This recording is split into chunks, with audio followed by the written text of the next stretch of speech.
ketika Rasul sudah memberikan penjelasan itu, agar tidak semena-mena dalam bertindak dan berbuat dalam kehidupan kita. Suami harus paham benar dengan anak istrinya, didik, bimbing, rawat, jaga dari neraka. Istri didik anak-anaknya. Kita sebagai warga, sebagai tetangga, harus kita jaga juga kerukunan dalam bertetangga. Karena ketika kita tak bagus dengan tetangga, ibadah kita bagus, sama tetangga nggak bagus, ini bisa jadi orang yang bangkrut.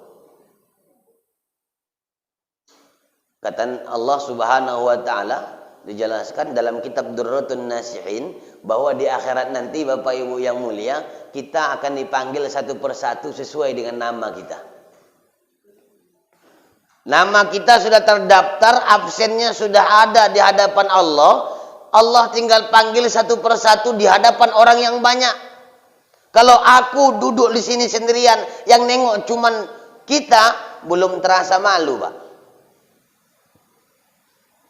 Dan yang dipampangkan pun cuma cerita-cerita kebaikan, cerita agama. Tapi kalau di akhirat nanti, semua dosa kita, semua aib kita, semua keburukan-keburukan kita akan dipampangkan kepada kita dan di hadapan orang yang banyak.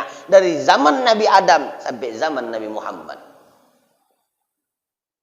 Begitu dipanggil satu persatu menuntut keadilan. Allah bilang, Bukhari, sini. Berdirilah aku di hadapan orang yang banyak. Suami kita dipanggil, Herman, sini. Ada Pak Herman sini? Ada. Dipanggil. Begitu dah berdiri di hadapan orang banyak, apa Allah bilang? Hai manusia, ini namanya si Fulan bin si Fulan. Usianya tutup selesai masa hidup di dunia sekian puluh tahun. Pekerjaannya ini begini-begini, semua dijelaskan. Siapa yang dulu pernah dengan dia kenal, pernah jumpa, pernah ingat, apapun hari ini tuntutan kalian, tuntutlah, semua tuntutan akan kuberikan.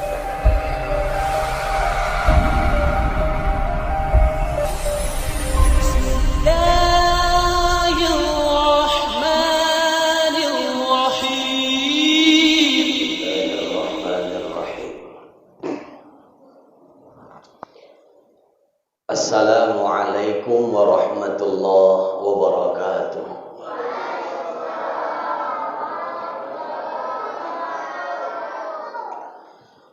Bismillahi walhamdulillah.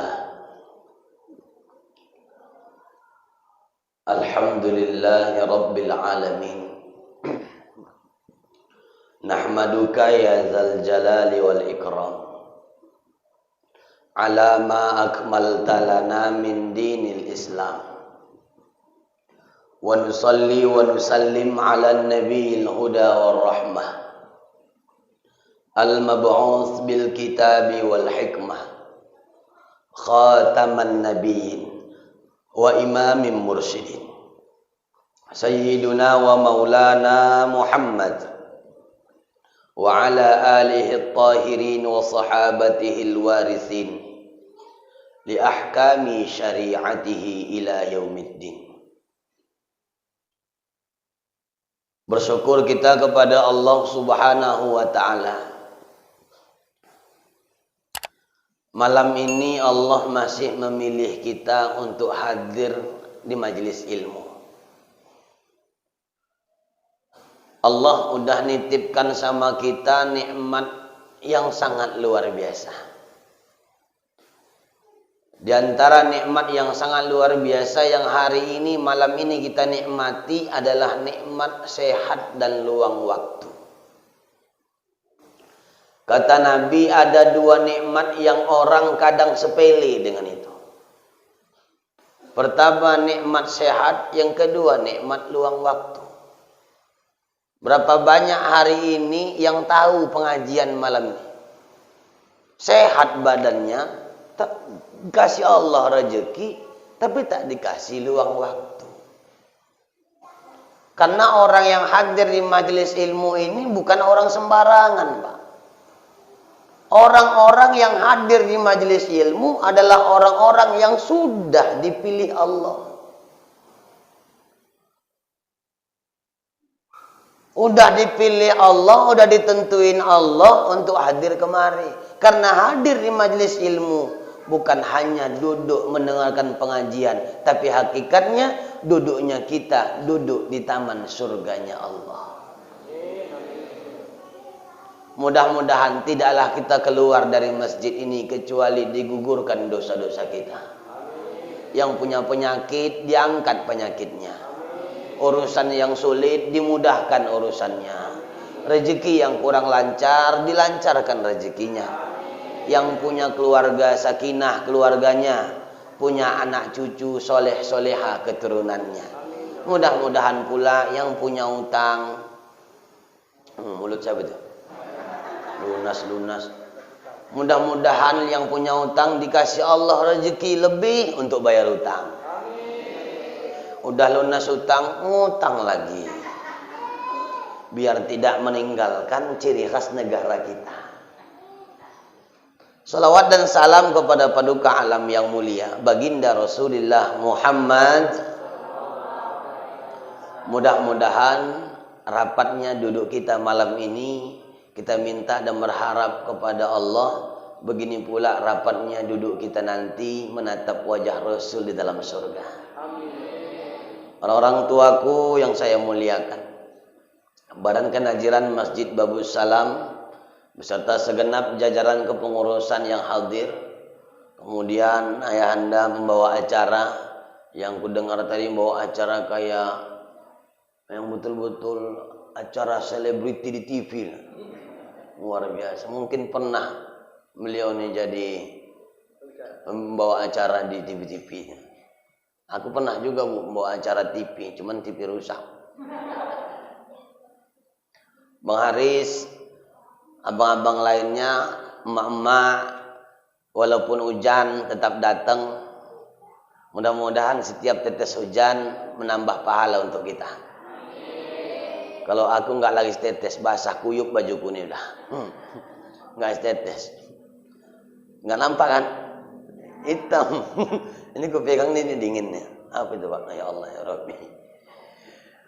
Bapak Ibu jamaah yang muliakan Allah Subhanahu wa taala.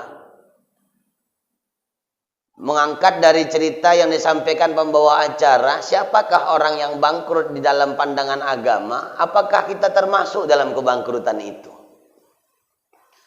Ibu, kalau bicara tentang bangkrut, kira-kira dalam pikiran dan benak kita apa itu?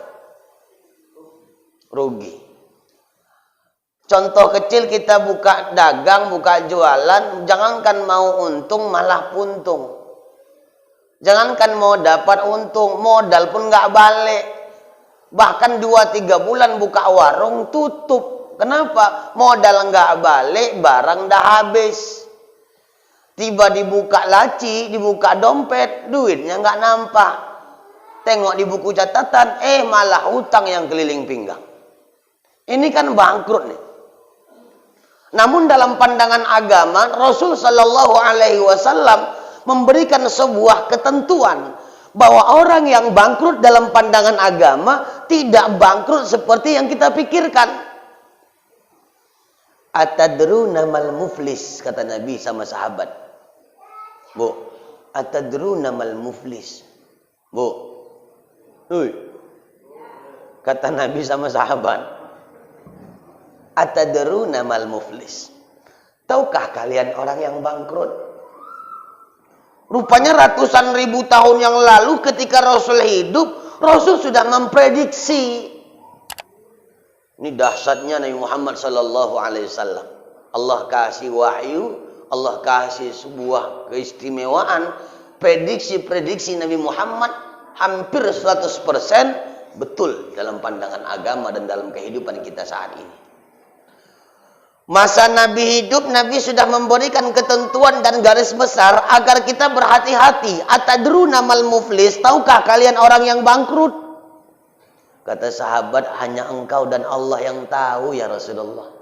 Salah satu adab sahabat sama Rasulullah, sahabat-sahabat ini walaupun mereka tahu untuk menjawab pertanyaan Rasul, mereka tak berani jawab. Hanya diserahkan, hanya engkau sama Allah yang tahu ya Rasul. Walaupun orang itu tahu. Awak kan enggak. Begitu orang tanya, alah, tahu, aku pun tahu. Bukan kau aja yang tahu, katanya pula. Ini bedanya kita sama zaman sahabat. Hanya engkau dan Allah yang tahu ya Rasulullah. Maka Rasul menjelaskan kembali sabdanya, ceritanya, kisahnya. Kata Nabi, orang yang bangkrut itu ketika nanti di akhirat dia membawa amal ibadahnya, bawa amal sholat, bawa amal puasa, bawa amal haji, umrah, zakat, sedekah, infak, hibah dan lain sebagainya. Namun ketika dia membawa amal-amal kebaikan itu, dia juga membawa kezoliman dan kesalahan-kesalahan kepada orang semasa hidup di dunia. Wala dirham, tidak bisa dibayar dengan dirham, tidak bisa dibayar pakai duit, tak bisa minta maaf, tak bisa minta ampun. Pada saat itu, amal-amal kita membayar kesalahan kita sama orang lain di akhirat. Inilah orang yang bangkrut. Nah, ketika Rasul sudah memberikan penjelasan itu, agar tidak semena-mena dalam bertindak dan berbuat dalam kehidupan kita. Suami harus paham benar dengan anak istrinya, didik, bimbing, rawat, jaga dari neraka. Istri didik anak-anaknya. Kita sebagai warga, sebagai tetangga, harus kita jaga juga kerukunan dalam bertetangga. Karena ketika kita tak bagus dengan tetangga, ibadah kita bagus, sama tetangga nggak bagus, ini bisa jadi orang yang bangkrut. Kata Allah Subhanahu wa taala dijelaskan dalam kitab Durratun Nasihin bahwa di akhirat nanti Bapak Ibu yang mulia, kita akan dipanggil satu persatu sesuai dengan nama kita. Nama kita sudah terdaftar, absennya sudah ada di hadapan Allah. Allah tinggal panggil satu persatu di hadapan orang yang banyak. Kalau aku duduk di sini sendirian, yang nengok cuman kita, belum terasa malu, Pak. Dan yang dipampangkan pun cuma cerita-cerita kebaikan, cerita agama. Tapi kalau di akhirat nanti, semua dosa kita, semua aib kita, semua keburukan-keburukan kita akan dipampangkan kepada kita dan di hadapan orang yang banyak. Dari zaman Nabi Adam sampai zaman Nabi Muhammad. Begitu dipanggil satu persatu menuntut keadilan. Allah bilang, Bukhari, sini. Berdirilah aku di hadapan orang yang banyak. Suami kita dipanggil, Herman, sini. Ada Pak Herman sini? Ada. Dipanggil. Begitu dah berdiri di hadapan orang banyak, apa Allah bilang? Hai manusia, ini namanya si Fulan bin si Fulan. Usianya tutup selesai masa hidup di dunia sekian puluh tahun. Pekerjaannya ini begini-begini, semua dijelaskan. Siapa yang dulu pernah dengan dia kenal, pernah jumpa, pernah ingat, apapun hari ini tuntutan kalian, tuntutlah, semua tuntutan akan kuberikan, kata Allah. Pada saat itu semua serba ketakutan. Masing-masing angkat tangan, Bu. Nih bangkrutnya. Awak pikir udah enak lawa beramal di dunia ini. Duha udah tiap pagi, tahajud tiap malam, sedekah rajin. Setiap pengajian ada donatur untuk bagi amplop anak-anak. Kemudian ada yang buat kopi Ustaz. Enggak ada, cuma teh air putih aja. Udah tahu dingin aja, putih. Gembung lah, gembung. Makanya lama aku tadi nyampe, sehingga aku ke ujung dari makan. Tahu aku malam ini nggak ada makan di sini. Makanya nggak aku makan tadi. Pikir tadi kopi. Nggak ada maksud apa-apa Bang Aris, nggak ada. Ustadz itu kan nggak boleh minta-minta. Apalagi maksa-maksa, nggak boleh nek. Cuma ngasih tahu aja. Mana tahu lupa. Bang Aris kan tahu, aku sering dengarkan ceramah. Jarangnya ada seperti gini. Biasanya ada kopi di sini biasanya. Ini biasanya. Aku kan cerita kebiasaan, Bu. Kata mamaku di kampung, kebiasaan yang baik jangan dihilangkan. Aku kan mengamalkan kata mamaku aja. Cuma kalau mama ibu bilang nggak boleh minum kopi, ya nggak apa-apalah. Mama kita kan beda. Nah, ketika sudah cerita apa? Lupa aku jadinya. Bangkrut. Enggak, kok bisa sampai ke situ? Nah, ketika sudah ditunjukkan sama Allah, semua kita akan dituntut. Yang amal ibadah yang kita anggap banyak, baik, ternyata enggak ada manfaat, Bu. Ini kita renungkan bersama. Ada yang angkat tangan di ujung barisan di padang mahsyar. Ya Rob, stop. Jangan kau masukkan dia ke dalam surga. Kenal kali aku nengoknya itu. Kenal kali aku. Tetangga aku dulu dia mencirim. Pas dekat Masjid Babu Salam tuh kami tinggal. Terus, ya Allah, ibadah memang kuakui jago dia ibadah. Sholat 5 waktu dia tak pernah tinggalkan. Puasa Ramadan tak pernah dilewatkan. Senin Kamis tak pernah dilepaskan. Puasa semua puasa dikerjakannya. Sholat semua sholat dikerjakannya. Anak yatim disantuni. Zakat dikerjakan. Haji pergi. Umrah sering. Tapi ya Allah, pernah aku disakitinya hatiku selama 2 tahun gak dicakapinya. Aku nuntut keadilan. Aku nuntut keadilan kepadamu ya Rabb. Aku minta pertanggungjawaban. Pada saat itu kawan minta maaf, maafkan aku ya Pak. Maaf, tak berlaku. Ya Allah, aku bertaubat. Taubat udah ditolak. Ku bayar pakai duit. Tak laku duit di situ. Yauma la yanfa'u malu wala banun. Pada saat itu, di hari itu, tak ada manfaat harta, pangkat, jabatan, dan anak. Bagaimana cara membayar kesalahan kita? Sholat kita diambil, Bu. Sholat kita yang kita anggap banyak, ditimbang, diambil, dikasih sama mereka untuk menebus salah kita semasa di dunia. Taulah sholat awak pun kadang nggak khusyuk. 40 tahun kita sholat, kadang bolong sholat tuh. Kadang tak khusyuk sholat, lebih banyak kita lalai ketimbang khusyuk. Sholat itu ibu, di mana diterima Allah? Pada saat kapan kita khusyuk, disitulah Allah terima pahalanya. Allahu Akbar. Cuman takbir yang khusyuk, pahala takbir lah yang dapat. Rukuk, sujud, i'tidal, tak dapat apa-apa. Rakaat pertama ada khusyuk, rakaat kedua nggak khusyuk. Cuman 1 rakaat yang diterima Allah. Bayangkan kalau 40 tahun cuman 1 rakaat diterima Allah, berapa banyak pahala itu, dan dibandingkan kesalahan kita yang begitu banyak kita tebarkan semasa hidup di dunia. Sholat ini kan macam-macam. Apalagi sholat baru pulang dari pajak, pulang dari belanja, letakkan ikan digantung. Cuman lupa ambil wuduk sholat zuhur. Allahu Akbar, rakaat pertama masih dikasih poin oleh iblis. Rakaat kedua salat zuhur, udah entah cemana-cemana pikiran awak itu. Allahu Akbar, bismillahirrahmanirrahim. Di mana lah aku letak ikan tadi ya? Gantung atau kemasuk dalam kulkas? Fatihah lanjut juga ini mulut. Hati bercakap lain. Rukuk, Allahu Akbar. Meong, kata kucing, habis dapatnya, hancur. Datang pula si manis, kucingnya si manis. Allah, sami Allahu liman hamidah, jatuh sendok. Kan dapatnya dah dapat. Belanja lagi udah tutup pula pajak. Sampai assalamualaikum warahmatullahi, yang dikejarnya ikan. Bayangkan berapa banyak sholat kita lalai sama Allah.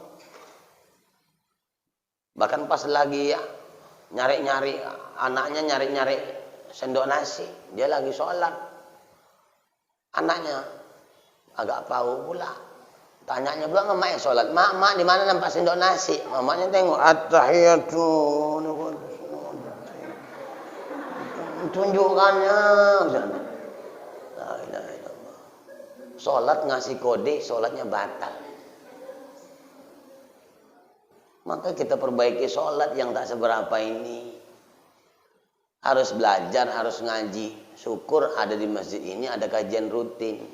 Kita bisa nimba ilmu dari guru-guru kita. Contoh, ketika jadi imam, imamnya batal, kentut Pak. Kentutnya pada saat sujud. Allahu Akbar. Yang model suara kecil baunya selangit, Bu. Apalagi tertutup pakai AC kan, kumpul, Bu. Kau bayangkan langsung kentut, la ilah. Begitu kali kau. Cemanan, boleh nggak dia bercakap?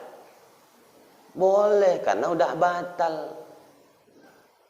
Dia bisikkan sama yang di belakang imam, makanya jangan macam-macam berdiri di belakang imam.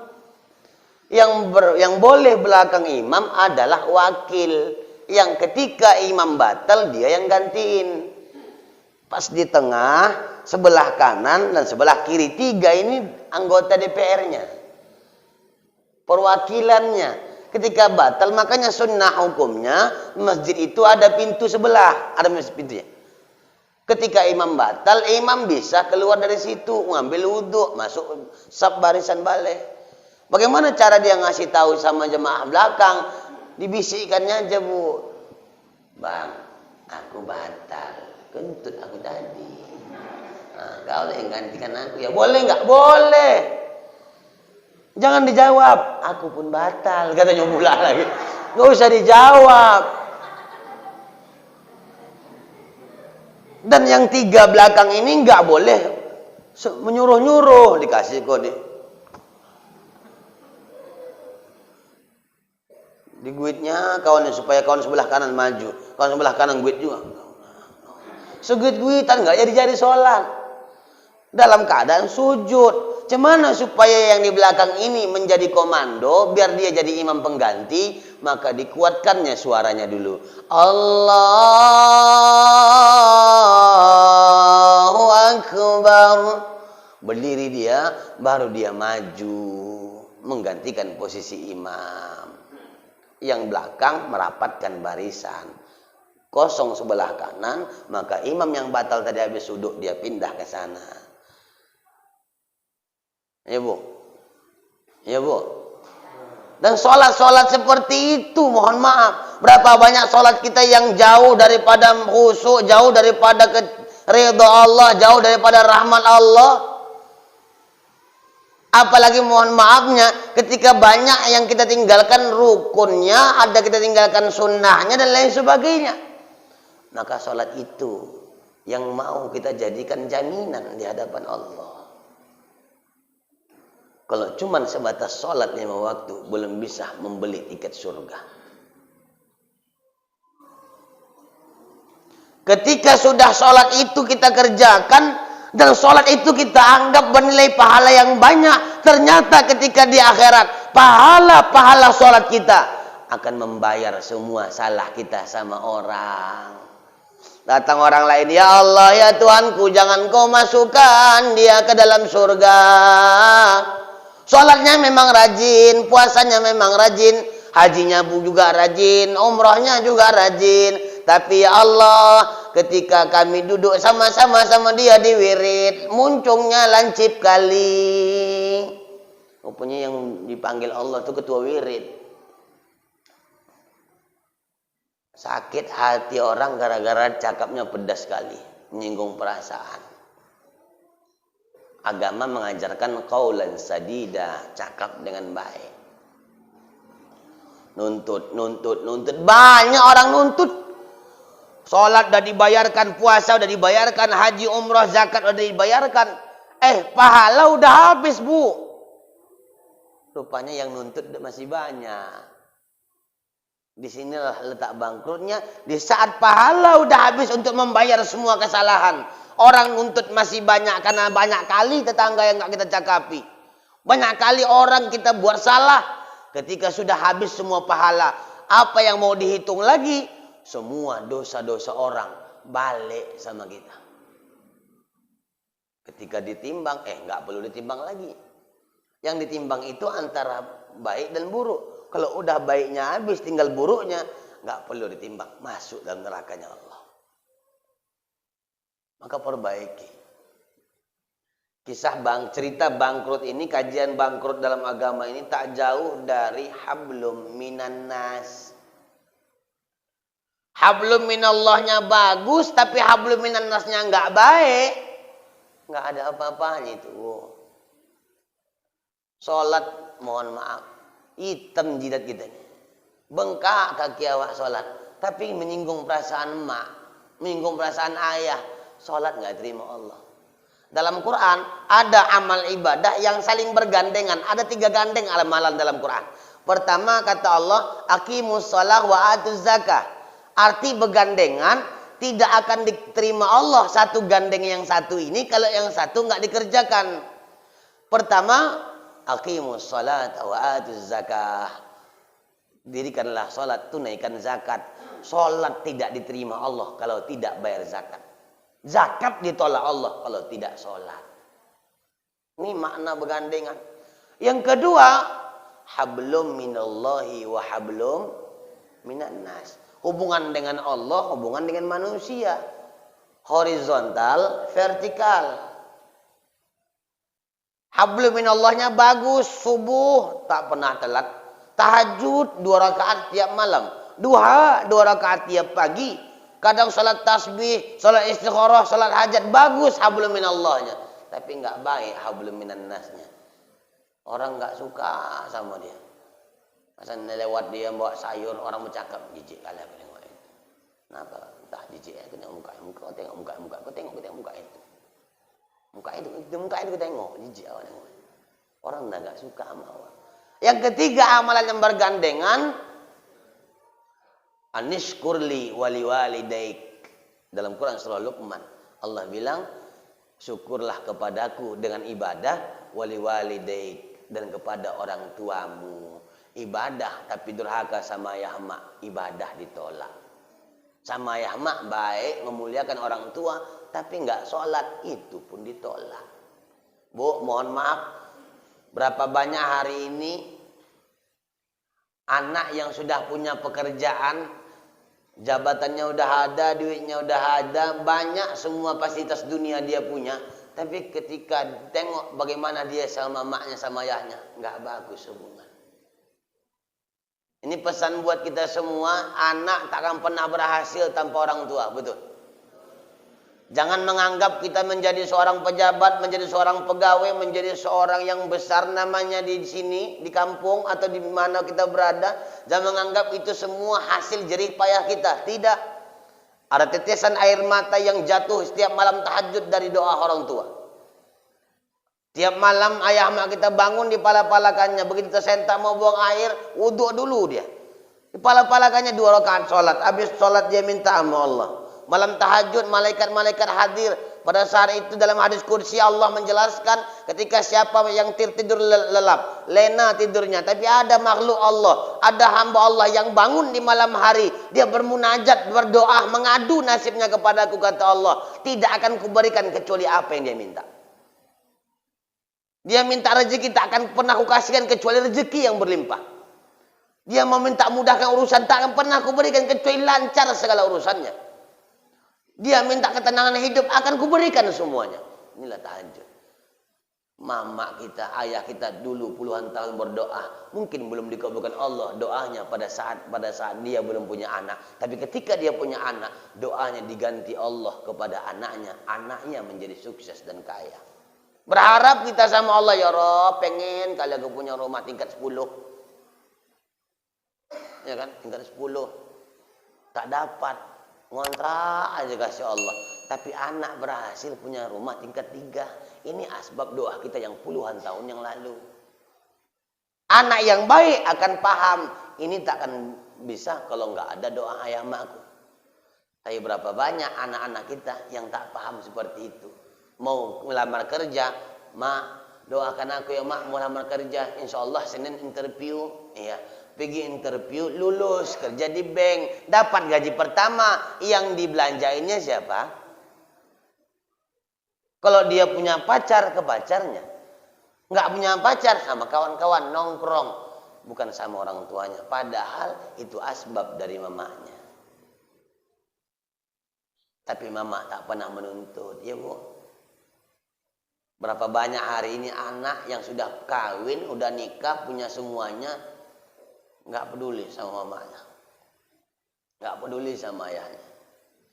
Ibu, betul atau tidak? Satu orang ibu sanggup merawat dan mendidik 12 orang anak, betul? Tapi 12 orang anak belum tentu sanggup merawat seorang ibu. Nih, dengarkan adik-adik Ustaz. Satu orang mak sanggup merawat dan membesarkan 12 orang anak, padahal cuman kuli cuci. Padahal cuman buka warung pagi, siang tutup. Padahal cuman jualan sayur di keliling-keliling komplek. Padahal mama cuman sebagai guru honor yang gajinya nggak sampai 1 juta sebulan. Tapi 12 orang anak bisa jadi sarjana semuanya. Tapi 12 orang anak ini belum tentu sanggup merawat seorang ibu. Terbukti di mana-mana kita tengok hampir rata ketika mamanya sudah nggak bisa berbuat apa-apa. Mamanya mau numpang 3 hari pun tak dikasih. Bunyi bel, ketuk pintu, ngucap assalamualaikum, waalaikum. Suruh anak nengok, tengok siapa di muka. Tengok anaknya. Nenek mak. Nenek mana? Diski. Kalau nenek dari Diski, berarti mama lakinya, mertuanya. Bawa apa nenek kau? Bawa atas 2 biji. Hancur 3 hari di rumah. Dia menganggap orang tuanya datang, mertuanya datang jadi beban dalam hidupnya. Padahal orang tua tak pernah minta apa-apa. Tak pernah nuntut. Ya bu? Pernah nggak ibu bilang sama anak-anak ketika anak udah dewasa? Nak, ku kandung kau 9 bulan 10 hari. Kemana-mana kau ku bawa, tidurku nggak pernah enak. Mereng ke kanan nggak enak, ke kiri nggak enak, telentang nggak enak, telungkup apa lagi? Melangkah kaki aku hati-hati, berucap aku hati-hati, memandang hati-hati, memegang hati-hati, aku takut berpengaruh pada anakku. Begitu kau mau kulahirkan nak, jangankan keringat, air mata bercucuran, bahkan darah bersimbah. Bukan hanya kekayaanku, bukan hanya badanku, nyawaku sebagai taruhan. Ketika kau lahir nak, kumandikan dengan pakaian dengan air yang begitu bagus, kupakaikan pakaian dan lain sebagainya. Tumbuh dewasa, kau sekolah nak, kau pengen ini, ku bekasi, ku pengen ini, bekasi. Udah sarjana kau, sekarang aku minta sama kau, ganti semuanya 10 miliar. Ada mama gitu bercakap. Belum ada ku jumpai mama-mama seperti itu. Walaupun anaknya kejam kepada mamanya. Tapi kalau kita, nak minjam duit kau dulu 25.000, mau beli gas sama beli cabai kurang, mau masak mama makan kita malam nih. Pulang ayah kau nanti, mama ganti. Dikasih. Pulang ayah, besok pagi mau sekolah. Apa kita bilang sama mama? Mak, duitku yang mama pinjam tadi malam mana, mak? Tengok. Padahal duit itu duit mama juga. Untuk apa? Untuk makan kita. Tapi berapa banyak hari ini kita tak menyadari. Bukan hanya waktu kecil, bu. Udah menikah kita. Tetap durhaka sama orang tua kita. Mohon maaf, aku tak tahu ada seperti ini atau tidak. Anak kita ini punya bini. Orang itu dua-dua kerja. 2 tahun nikah, punya anak. Anak kecil, anak bayinya nggak ada yang merawat. Diantar ke rumah mamanya disuruh merawat. Ada nggak kayak gitu? Ada. Hati-hati, durhaka sama orang tua. Cukup sudah kecil kita, mama yang merawat. Jangan anak kita pun, mama juga yang merawatnya. Kebanyakan orang jatuh kepada kedurhakaan. Sibuk ngurusin pekerjaan. Suami karyawan ini, istri karyawan ini. Kalau nggak dikerjakan, kalau nggak diambil, kalau nggak diselesaikan, kalau nggak bekerja nggak dapat duit, nggak bisa menafkahi anak. Allah yang mengatur perkara rezeki ketika kita muliakan orang tua kita. Kita cintai mereka, kita sanjung mbak seperti sanjungan raja dan ratu. Allah akan berikan rezeki yang berlimpah ibarat rezeki raja dan ratu. Berapa banyak orang seperti itu. Dikasih sama mamanya, pulang kerja jam 5 sore baru dijemputnya balik. Berapa lama? Sampai bertahun-tahun. Anak tumbuh besar di tangan neneknya. Padahal al-ummu madrasatul ula. Ibu adalah sekolah pertama bagi anaknya. Bukan nenek katanya. Makanya banyak seperti itu. Anak itu lebih sayang sama neneknya ketimbang mamanya. Kenapa? Kasih sayang itu loh. Kalau ada seperti itu di sini, yuk korbankanlah sedikit demi untuk pengabdian kepada orang tua kita. Hidup dia itu udah mau zikir, ibadah aja, jangan kita bebani lagi dengan itu. Dia mau zikir, ada pun nonton TV bentar seadanya, zikir, sholawat, ibadah.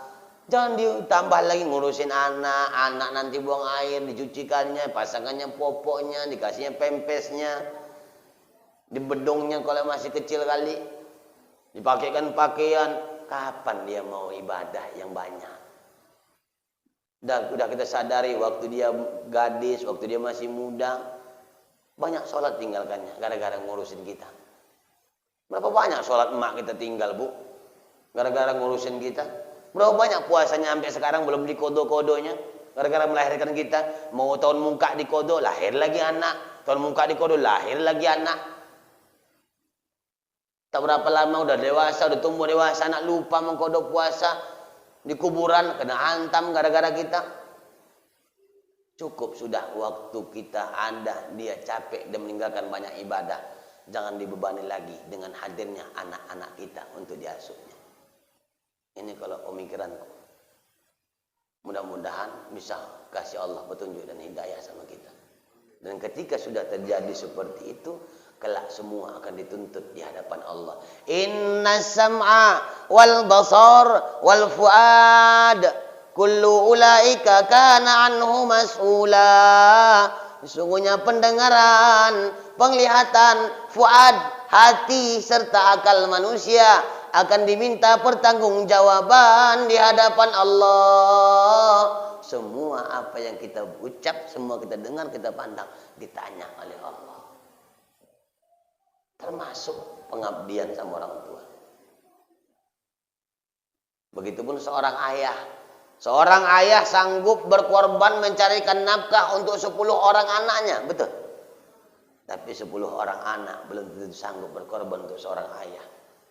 Ayah emak tak pernah minta banyak-banyak. Yang dia inginkan ketika aku nanti terbujur kaku, menjadi bangkai, menjadi mayat, menjadi jenazah yang tak bisa bergerak apa-apa. Kaki tak bisa bergerak, tangan tak bisa bergerak, mata udah tak bisa berkaca, wajah pucat pulas, dingin sekujur tubuh, tak bisa ngapa-ngapain. Yang diinginkan orang tua kepada kita, cukup, tak tolong nak, kau selesaikan fardu kifayahku. Bu, siapa yang tak bangga punya anak ketika mau dimandikan jenazah kita, anak laki-laki dan anak perempuan kita bilang sama Bilal jenazah, Bu, Pak, Ibu, Bapak ngapain? Mandikan jenazah mak kau, jenazah ayah kau. Udah, Pak, jangan. Ini mamaku, ini ayahku, ini ayah mak kami. Kami udah capek dulu dimandikan ayah mak kami. Sekarang giliran kami yang mandikan ayah mak kami. Itu yang diinginkan. Siapa yang tak bangga? Yang kata ulama bahwa ketika udah meninggal 40 hari roh kita masih di rumah. Kita nengok langsung apa yang dilakukan anak-anak kita. Ini enggak, anak pejabat, anak karyawan bank, anak orang kaya, punya nama di masyarakat, yang mandikan jenazah ayahnya Bilal jenazah. Yang mengkapani emaknya Bilal jenazah, anggota-anggota wirid. Yang mengangkatkan takbir, menyolatkan jenazah ayah emak kita, ustadz kampung. Kenapa enggak kita sebagai anaknya? Baru doa orang-orang lain. Bapak Ibu, 1000 ustadz dikumpulkan dari Medan dibawa kemari untuk mendoakan ayah emak kita. Enggak ada apa-apanya dibandingkan doa seorang anak. Kata Nabi, ad-du'aul walid biwalidayhi kad-du'aun nabi bi ummati. Doa orang tua pada anaknya atau doa anak kepada orang tuanya sama dahsyatnya seperti doa Nabi kepada umatnya. Ini luar biasa. Nyampe tanpa dinding pembatas antara anak kepada orang tua dan orang tua pada anak dengan catatan sholat. Anak-anak sedemikian rupa yang kita inginkan. Cuman kadang ibu, bapak, mohon maaf. Ustadz, aku selalu doa sama Allah berharap anak yang soleh. Yang datang anak yang salah. Apa yang salah? Bukan doanya yang salah, bukan Tuhan yang salah, bukan agama yang salah. Coba tarik diri, aku yang salah. Kenapa? Ibu, jangan pernah berharap anak mantu kita semuanya soleh soleha kalau kita pernah durhaka sama orang tua kita.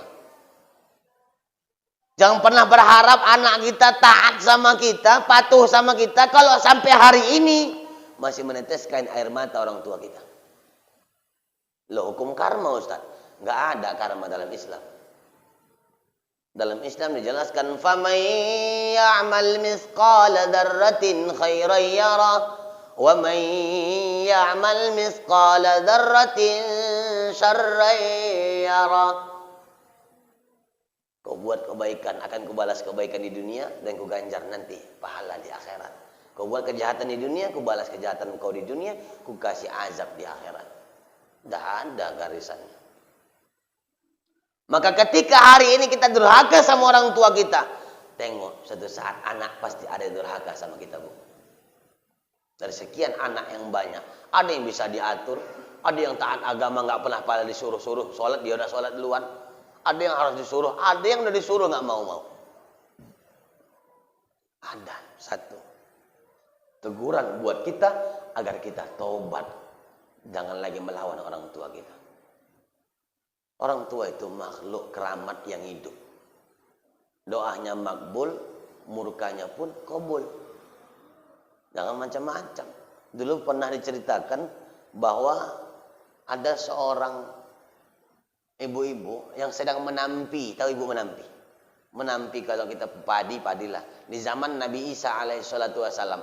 Begitu menampi, Nabi Isa alaihissalatu wassalam lewat. Kemudian Nabi Isa bertanya sama itu ibu. Bu, apa yang berisik-berisik di rumah tuh? Rupanya anak-anak ibu itu ribut. 2 orang ribut. Siapa itu mau ribut-ribut? Kata Nabi Isa. Kata ibu itu, nggak ada Tuhan, itu cuman monyet sama babi. Semoga Allah kabulkan doamu. Jauh Nabi Isa pergi berlalu, begitu dibuka pintu, anaknya jadi monyet sama babi. Kenapa? Doa mama jadi doa. Maka ibu mohon maaf, semarah-marah apapun ibu sama anak, jangan sumpahkan anak dengan bahasa yang kotor. Imam Masjidil Haram, Syekh Abdurrahman As-Sudais menjadi imam Masjidil Haram karena mamanya yang nyumpahin. Bandel, kusumpahkan kau jadi imam. Jadi imam, Bu. Awak kan enggak kok marah sama anak, gondok sama anak. Semua yang ada di kebun binatang disebutkan. Bahkan enggak ada salah malaikat yang kena malaikat Israel. Malaikat maut katanya bilang anaknya. Padahal malaikat maut itu bukan maut, dia dibilang malaikat maut. Cuma dikasih julukan aja malaikat maut. Bahasanya kotor sama anak. Nggak pernah tinggal, ada 3 binatang favorit. Anjing, babi, nyen. Nggak usah kau ikut. Anjing, babi, nyen. Tahu kan anjing? Nah, nggak boleh bilang anjing. Nah, nggak boleh bilang anjing. Bilang anjing nggak boleh. Wih, anjing nggak boleh dibilang anjing. Anjing, mami, monyet. Ada nggak mama kayak gitu? Ada. Walaupun fisiknya yang tidak macam binatang, tingkah dan wataknya akan jadi binatang. Kenapa? Mamanya selalu menyampaikan itu bahasa sama anak-anaknya. Dan anak-anak akan menular bahasanya di pikirannya, menyebut orang, memaki orang seperti itu. Hati-hati. Carilah binatang yang lucu. Kalau mau maki anak, pakai binatang. Kupu-kupu. Kayak capung kau, bilang. Kucing Anggora. Kan lucu, Bu. Ini enggak anjing, mangonya. Anjing, mangonya. Nggak usah nunjuk kau, bilang anjing kau tunjuk dia. Masa sama. Nah, yang berantem gara anjing ya. Semua akan ditanya oleh Allah Subhanahu wa taala apapun yang dikasih Allah nikmat kepada kita. Alhaakumut takatsur hatta dzurtumul maqabir.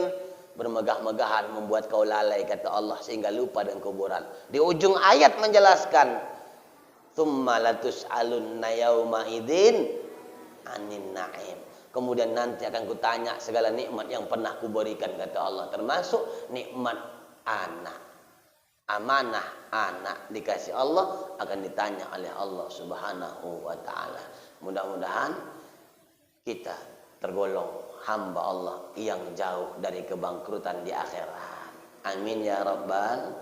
Tapi hati-hati, jangan cuma doa amin-aminkan. Perbaiki semua urusan kita sama manusia. Jangan lagi ada menyinggung perasaan ayah, mak atau mertua. Jangan lagi menyinggung perasaan tetangga, anggota wirid dan lain sebagainya. Jangan lagi nggak cakapan sama ipar, sampai bertahun-tahun nggak cakapan sama ipar. Dia yang salah, Ustaz, biarkan dia yang salah. Kita datang minta maaf udah. Kenapa? Kita nggak mau urusan ini sampai ke akhirat. Jangan kita anggap habis di dunia udah habis cerita. Tidak. Sampai di akhirat cerita di dunia akan dibalikkan lagi kisahnya, dipampangkan dengan seperti pakai layar tancap infokus, ditunjukkan semua apa yang kita kerjakan, kesalahan-kesalahan sama siapa kita buat. Catatan malaikat kiraman katibin sudah ada catatannya. Kita di kamera oleh Allah. Ada CCTV kiri kanan kita. Malaikat-malaikat ini ada yang mencatat, tak pernah luput dari apapun yang kita kerjakan. Itu akan dilaporkan sama Allah Subhanahu wa taala dengan kemahatauan Allah Subhanahu wa taala. Perbaiki semuanya, termasuk ibadah sama Allah. Bagaimana kita mulia sama orang tua sama mertua, patuh sama suami, baik sama istri, baik sama anak, didik anak istri kita. Jangan ibadah kita yang kita pikirkan selaku suami. Anak istri harus kita jaga. Aurat anak istri kita jaga. Ibu, ada istri yang membukakan aurat, buka jilbab keluar kemana-mana. Ada anak gadis yang buka jilbab kemana-mana. Ingat, bukan cuma ibu yang masuk neraka. Bukan cuma anak gadis yang masuk neraka. Laki ikut masuk neraka walaupun dia imam masjid. Suami akan masuk neraka gara-gara kita buka aurat. Ayah kandung akan masuk neraka gara-gara kita buka aurat. Anak kandung laki-laki kita masuk neraka gara-gara kita buka aurat. Abang kita masuk neraka gara-gara kita buka aurat. Padahal mereka ini ahli ibadah. Cuman gara-gara kita tak bisa menjaga sikap, kita bisa membawa mereka masuk neraka. Apa nggak sakit? Jaga anak-anak kita, jaga istri kita. Jangan hanya penampilan dipikirkan, aurat ditutup. Kalau ada seorang suami yang mengizinkan dan mengasih izin, mengasih restu, mengasih ridho kepada istrinya, bergaya, berhias cantik-cantik, wangi luar biasa sampai-sampai mengundang syahwat, yakin dan ingatlah, setiap langkah kaki seorang istri akan dibangunkan Allah untuk suaminya rumah dari neraka. Berapa langkah istri pergi, pulang lagi dengan pakaian yang terbuka aurat, bahkan apapun wangi-wangian dia pun sampai mengundang nafsu dari laki-laki. Jaga semuanya. Karena hidup ini tak lama. Paling 50 dah. Terjemahan bahasa. Pulang ibu ya? Pulang. Bentar lagi siap ya ini. Kata Nabi, usia umatku takkan jauh-jauh dari aku. Nabi hijriahnya 62 tahun lewat, hampir 63. Sedangkan Masihnya 63 tahun Nabi Muhammad meninggal. Kata Nabi, nggak jauh-jauh dari aku usianya. Makanya usia umat ini nggak banyak-banyak. Baru-baru ini malam kedua baru depan rumahku ada meninggal tetangga. Depan rumah, pas depan rumah, malam kedua, umur 52. Gang sebelahnya malam pertama malam nih, umur 40. Nggak jauh-jauh dari 63, Bu. Ada pun 70, bonusnya 7 tahun. Udah nggak lama lagi. Karena Nabi 63. Kalau malam nih ada kita yang hadir nih 60 tahun, berarti 3 tahun lagi. Ada yang 61 tahun, Ustaz. Nunggulah 2 tahun lagi. Ada yang 62 tahun, 11 bulan, 29 hari. Nah besok itu. Nggak perlu takut. Karena kematian nggak ditengok dari umur. Ya Bu? Nggak ditengok dari umur. Nggak harus tua ninggal, anak-anak juga banyak ninggal. Nggak bisa dilarang melawan mamanya, tengah jalan tabrak becak ninggal. Banyak gitu. Nggak juga karena sakit, orang sehat banyak juga ninggal. Nggak juga masyarakat, ustadz pun banyak ninggal. Kalau bisa jangan malam nih. Mau pulang ke Johor lagi Pak, jauh nih Umbadi. Jauh. Banyak ustadz-ustadz kita banyak meninggal pada saat ceramah. Ada Ustadz kemarin, Ustadz Siregar, marganya Siregar, duduk antara dua khutbah, nggak bangkit lagi, meninggal Pak. Kematian yang sangat luar biasa. Aku bercita-cita mati dalam keadaan ceramah, berharap kali lagi sama Allah. Dari dulu aku doa, ya Allah, aku minta mati dengan dua cara. Pertama mati ditembak pada saat ceramah, yang kedua aku mati pas begini. Dah. Nabi Sulaiman cemana meninggal? Nggak ada yang sadar. Berapa tahun rupanya udah meninggal. Dipegang tongkatnya. Udah Nabi Sulaiman meninggal nih. Kapan sadarnya? Ketika tongkatnya yang begitu kokoh, keras, kuat, udah habis dimakan rayap. Berapa lama waktu itu? Makan rayap, baru jatuh, meninggal dunia. Di Tanjung Balai ada anak muda yang sholat subuh. Sebelum sholat subuh dia masuk ke masjid jam 4:30, sholat tahiyatul masjid. Sujud terakhir meninggal. Enak Bu. Yang kita takutkan meninggalnya dalam keadaan ninggalin sholat, dalam keadaan maksiat, dalam keadaan durhaka sama laki, durhaka sama orang tua, dalam keadaan main game online, dalam keadaan nyabu, dalam keadaan narkoba, dalam keadaan pacaran, dalam keadaan asyik aja melawan orang tua. Meninggal, mati dalam keadaan su'ul khatimah. Na'udzubillahi min dzalik. Bapak Ibu yang mulia, aku tengok udah jam 11, kurang 1 jam setengah. Jadi nggak usah lama-lama lagi, karena kopi pun tak datang-datang juga. Mungkin habis inilah ada kopinya. Minta izin aku Pak, udah tak bisa lama-lama lagi nih Pak. Agak dingin bawaan.